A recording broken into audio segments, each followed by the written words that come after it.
প্রাক্তন শিক্ষামন্ত্রী পার্থ চট্টোপাধ্যায় নিয়োগ দুর্নীতি মামলার কিংপিন। আলিপুর বিশেষ সিবিআই আদালতে এরকমই বিস্ফোরক দাবি কেন্দ্রীয় গোয়েন্দা সংস্থার।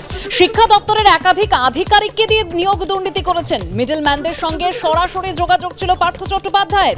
আদালতে এই বিস্ফোরক দাবি করেছে সিবিআই। অন্যদিকে যে কোনো শর্তে জামিনের কাতর আর্জি জানিয়েছিলেন পার্থ চট্টোপাধ্যায়, সেই আর্জি ফের খারিজ হয়ে গেল আদালতে। পার্থ চট্টোপাধ্যায়কে বাড়িতে রেখে চিকিৎসা করানোর আর্জিও জানান আইনজীবী, সেই আবেদনও খারিজ হয়ে যায়। আরো বিস্তারিত জানবো, কথা বলবো আমাদের প্রতিনিধি প্রকাশ সিনহার সঙ্গে। প্রকাশ, আজকে আমরা দেখলাম পার্থ চট্টোপাধ্যায়ের তরফে জামিনের আবেদন করা হয় এবং সেটা খারিজ হয়ে তিনি 17 তারিখ পর্যন্ত জেল হেফাজতে থাকবেন এমনই নির্দেশ বিচারকের। কিন্তু তার আগে যখন এই মামলার শুনানি চলছিল, আমরা দেখলাম সিবিআই এর আইনজীবী তিনি কিন্তু বিস্ফোরক দাবি করেন এবং অভিযোগ আনেন যে পার্থ চট্টোপাধ্যায় হচ্ছেন এই গোটা দুর্নীতি একটা স্ক্যামের কিংপিন এবং তিনি যেহেতু মন্ত্রী ছিলেন, শিক্ষা দপ্তরের প্রাক্তন শিক্ষামন্ত্রী ছিলেন, তিনি কিন্তু প্রভাব খাটিয়ে শিক্ষা দপ্তরের একাধিক আধিকারিকদের নির্দেশ দিতেন এবং সেই নির্দেশ দিয়েই কিন্তু তিনি গোটা স্ক্যাম করিয়েছেন। শুধু এটাই নয়, সিবিআই এর আইনজীবী তরফে অভিযোগ আনা হয় যে মিডলম্যানদের কাছ থেকে তিনি টাকা নিয়েছিলেন, এমনও কিন্তু প্রমাণ তারা তদন্ত করতে গিয়ে পেয়েছেন। অপরদিকে আমরা দেখলাম পার্থ চট্টোপাধ্যায়ের আইনজীবী বিপ্লব গোস্বামী তিনি সওয়াল করেন যে হাসপাতালে বা জেলে তার ভালোভাবে চিকিৎসা হচ্ছে না, আর 9 মাস ধরে তার কোনো ব্লাড টেস্ট করা হয়নি। একাধিক মেডিকেল রিপোর্টে দেখা যাচ্ছে তার কিডনির সমস্যা রয়েছে, সুগারের সমস্যা রয়েছে। তাকে কিন্তু যে কোনো শর্তে জামিন দেওয়া হোক, তিনি কিন্তু বাড়িতে থেকে তিনি চিকিৎসা করাতে চান। দুই পক্ষের সওয়াল শোনার পর আমরা দেখলাম যে আজকে বিচারক পার্থ চট্টোপাধ্যায়ের জামিনের আবেদন খারিজ করেন। 17 তারিখ পর্যন্ত পার্থ চট্টোপাধ্যায়কে ফের প্রেসিডেন্সি জেলে পাঠানো হয়েছে। দেবস্মিতা, ধন্যবাদ প্রকাশ। আর এই প্রসঙ্গে অধীর রঞ্জন চৌধুরী তিনি বলছেন, প্রাক্তন শিক্ষামন্ত্রী পার্থ চট্টোপাধ্যায় তিনি তো কিংপিন, আরো একজন কুইনপিন রয়েছেন। কি বলেছেন অধীর চৌধুরী, শুনুন। আমি সিবিআই তত্ত্বের খারিজ করে বলতে চাই, কিংপিন না কুইনপিন আছে এ বাংলায়।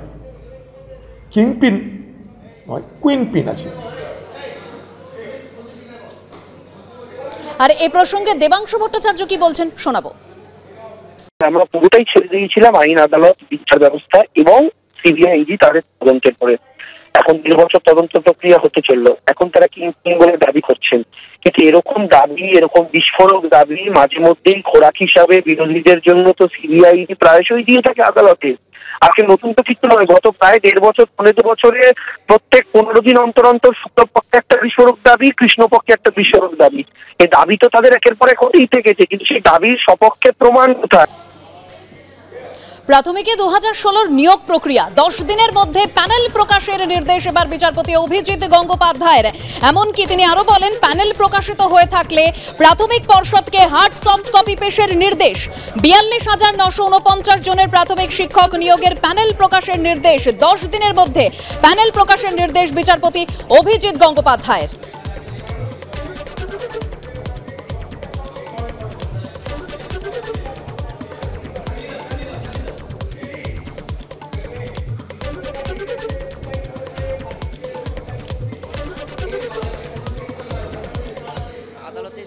বিচার পদ্ধতির ক্ষেত্রে যখনই আসে এরা সিঙ্গেল বেঞ্চ থেকে ডিভিশন বেঞ্চ থেকে সুপ্রিম কোর্টে যায়।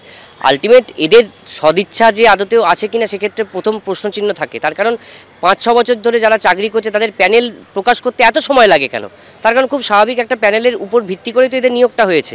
আমরা সেই স্বচ্ছ প্যানেলটা দেখতে চাই এবং আমরা আশা রাখি যে নিশ্চয়ই সততার সাথে স্বচ্ছতার সাথে সেই প্যানেলটা প্রকাশ পাবে। কিন্তু ওই বললাম, সিঁদুরে মেঘ দেখলে ডরাই আমরা, সেই ঘরপোড়া গরু। আমরা জানি যে আদতেও এদের পক্ষে দেওয়া কতটা সম্ভব আর কতটা অসম্ভব। দেখা যাক, ভরসা রাখছি, নিশ্চয়ই পাবো।